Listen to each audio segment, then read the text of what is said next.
Today I'm going to talk about work. And the question I want to ask and answer is this: why do we work?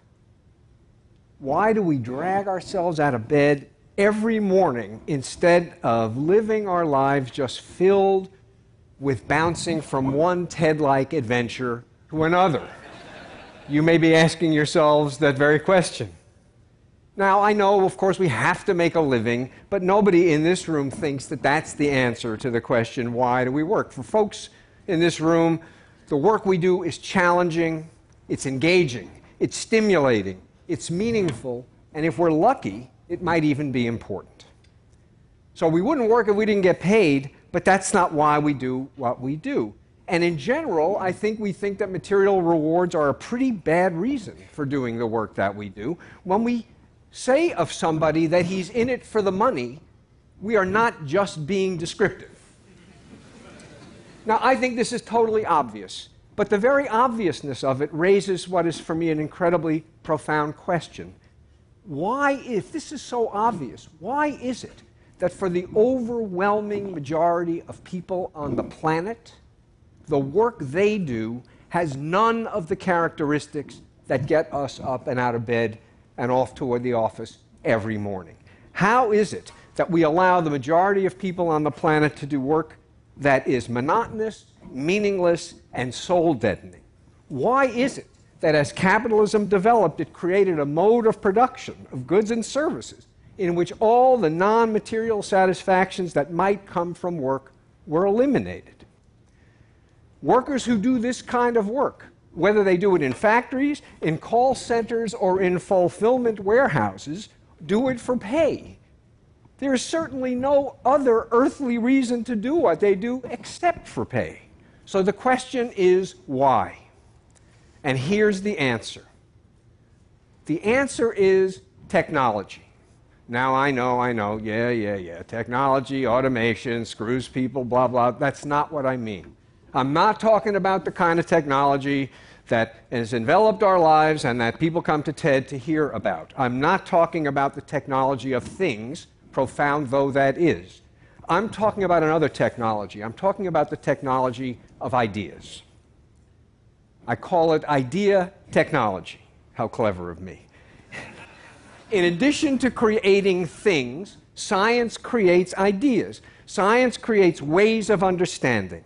And in the social sciences, the ways of understanding that get created are ways of understanding ourselves, and they have an enormous influence on how we think, what we aspire to, and how we act. If you think your poverty is God's will, you pray. If you think your poverty is the result of your own inadequacy, you shrink into despair. And if you think your poverty is the result of oppression and domination, then you rise up in revolt. Whether your response to poverty is resignation or revolution depends on how you understand the sources of your poverty. This is the role that ideas play in shaping us as human beings, and this is why idea technology may be the most profoundly important technology that science gives us. And there's something special about idea technology that makes it different from the technology of things. With things, if the technology sucks, it just vanishes, right? Bad technology disappears. With ideas, false ideas about human beings will not go away if people believe that they're true. Because if people believe that they're true, they create ways of living and institutions that are consistent with these very false ideas.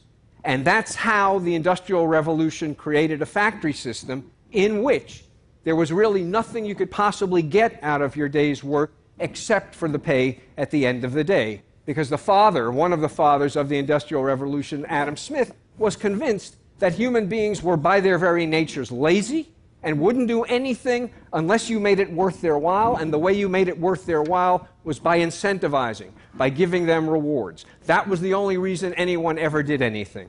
So we created a factory system consistent with that false view of human nature, but once that system of production was in place, there was really no other way for people to operate except in a way that was consistent with Adam Smith's vision. So the work example is merely an example of how false ideas can create a circumstance that ends up making them true. It is not true that you just can't get good help anymore. It is true that you can't get good help anymore when you give people work to do that is demeaning and soulless. And interestingly enough, Adam Smith, the same guy who gave us this incredible invention of mass production and division of labor, understood this. He said of people who worked in assembly lines, men who worked in assembly lines, he says, he generally becomes as stupid as it is possible for a human being to become. Now notice the word here is become. He generally becomes as stupid as it is possible for a human being to become. Whether he intended it or not, what Adam Smith was telling us there is that the very shape of the institution within which people work creates people who are fitted to the demands of that institution and deprives people of the opportunity to derive the kinds of satisfactions from their work that we take for granted. The thing about science, natural science, is that we can spin fantastic theories about the cosmos and have complete confidence that the cosmos is completely indifferent to our theories. It's going to work the same damn way no matter what theories we have about the cosmos. But we do have to worry about the theories we have of human nature, because human nature will be changed by the theories we have that are designed to explain and help us understand human beings. The distinguished anthropologist Clifford Geertz said years ago that human beings are the unfinished animals. And what he meant by that was that it is only human nature to have a human nature that is very much the product of the society in which people live.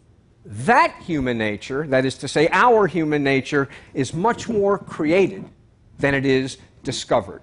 We design human nature by designing the institutions within which people live and work. And so you people, pretty much the closest I ever get to being with masters of the universe, you people should be asking yourself a question as you go back home to run your organizations. Just what kind of human nature do you want to help design? Thank you. Thanks.